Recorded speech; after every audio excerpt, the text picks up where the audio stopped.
কৃষ্ণ, আজকে শুনুন অন্নদা একাদশীর মাহাত্ম্য কথা। এই ভাদ্রবতী কৃষ্ণপক্ষিয়া অন্নদা একাদশীর মাহাত্ম্য ব্রহ্মবৈবর্ত পুরাণে বর্ণনা করা হয়েছে। মহারাজ যুধিষ্ঠির বললেন, হে কৃষ্ণ, ভাদ্র মাসের কৃষ্ণপক্ষের একাদশীর নাম কি তা শুনতে আমি অত্যন্ত আগ্রহী। শ্রীকৃষ্ণ বললেন, হে রাজন, আমি সবিস্তারে এই একাদশীর কথা বর্ণনা করছি, আপনি একাগ্র চিত্তে শ্রবণ করুন। ভাদ্রের কৃষ্ণপক্ষিয়া একাদশীকে বলা হয় অন্নদা। এই তিথি সর্বপাপ বিনাশিনী। যিনি শ্রীহরির অর্চনে এই ব্রত পালন করেন তিনি সর্বপাপ মুক্ত হন। এমনকি এই ব্রতের নাম শ্রবণেই রাশি রাশি পাপ বিদূরিত হয়ে যায়।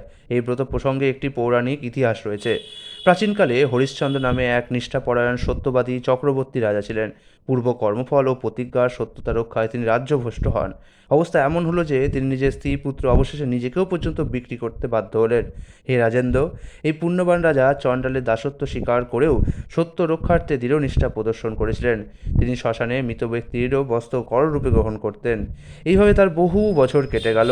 দুঃখসাগরে নিমজ্জিত হয়ে কি করি, কোথায় যাই, কিভাবে এই দুর্দশা থেকে উদ্ধার পাই, এই চিন্তায় তিনি দিন রাত্রি বিভোর হলেন। এমন সময় দুর্ভোগক্রমে পর দুঃখী গৌতম ঋষি রাজার কাছে এসে দাঁড়ালেন। রাজা মুনিকে দর্শন করে ভক্তিভরে প্রণাম করে করজোড়ে তার সামনে দাঁড়িয়ে সমস্ত কথা জানালেন। রাজার দুঃখের কথা শুনে মুনিবর বিস্ময়াপন্ন হলেন। অত্যন্ত ব্যথিত হয়ে তিনি বললেন, হে রাজন, ভাদ্র মাসে কৃষ্ণপক্ষের একাদশী অন্নদা একাদশী নামে প্রসিদ্ধ।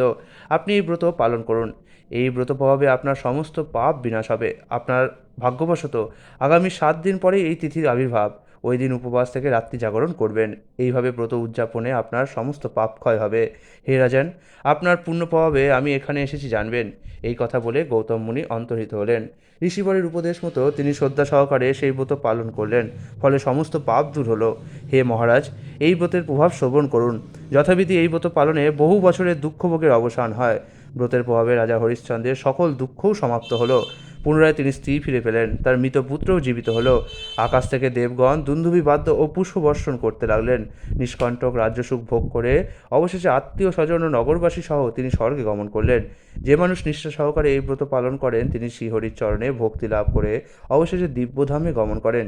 এই ব্রতের মাহাত্ম্য পাঠ করলে এবং শ্রবণ করলে অশ্বমেধ যজ্ঞের ফল লাভ হয়। হরে কৃষ্ণ।